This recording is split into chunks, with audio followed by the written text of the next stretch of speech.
এটা কোথায় বললো তো? অনেকে নিশ্চয়ই জানবে জায়গাটা কোথায়, যারা যারা গেছো সবাই জানবে হয়তো। সো হ্যালো এভরিওয়ান, তোমরা সবাই কেমন আছো? আশা করি তোমরা খুবই ভালো আছো, আমিও খুব ভালো আছি। তোমাদের সামনে আবার একটা ছোট্ট একটা মিনি ব্লগ নিয়ে চলে এসেছি। আমরা কোথায় যাচ্ছি বলো তো? আমরা যাচ্ছি মাতপুরে মনসা মন্দিরে। ভেবেছিলাম একটু সকাল করলে বেরোবো, তো সকালে একটু মেঘলা মেঘলা ওয়েদারও ছিল, তাই আমরা সকাল করে বেরোতে পারিনি, একটু বিকেল টাইমে বেরিয়েছি। এই দেখতে পাবে বিকেলেও এত ভিড়, দূর দূর থেকে সবাই এসেছে মা মনসা দর্শন করতে। দূর দূরান্ত থেকে হাজার হাজার মানুষ আসে মায়ের দর্শন করতে, অনেকেই মানত নিয়েও আসে। এই পুজোটা সাধারণ গ্রামের পুজোর মতন না, এটা অনেকটা মেলা ধর্মীয় উৎসব মিলিয়ে একটা বড় আয়োজন করা হয়।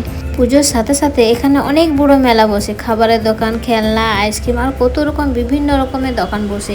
আমরা চলে এসেছি মন্দিরের সামনে। এই যে দেখতে পাচ্ছ মন্দিরের গেটটা কি দারুণ সাজানো বলো তো, রঙিন রঙিন ফুল দিয়ে কি দারুণ লাগছে দেখতে। এত সুন্দর করে সাজানো, চোখ সরানো যায় না। প্রথম দেখাতে মনটা একদম ভরে গেল।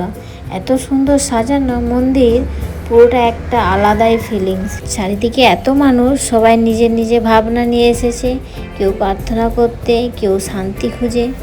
একবার এসেছিলাম অনেক দিন আগে, তখন এরকম ছিল না, এখন অনেকটাই চেঞ্জ করে দিয়েছে। এই দেখতে পাচ্ছ পুকুরটা এত বড় করে দিয়েছে না, আমি তো দেখে একদম অবাক হয়ে গেছি। এত সুন্দর করে দিয়েছে, মন্দিরটাও খুব সুন্দর হচ্ছে। ওইদিকে চারিদিকে কি সুন্দর কিছু জায়গা থাকে যেখানে গেলে মনটা হালকা হয়ে যায়, এটা তেমনই একটা জায়গা। আবার আসবো অন্য কোনো দিন অন্য কোনো গল্প নিয়ে। ভালো লাগলে একটা লাইক দিও আর আমার সাথে থেকো। তোমরা ভালো থেকো, সুস্থ থেকো, সবাইকে ভালো থেকো, টাটা।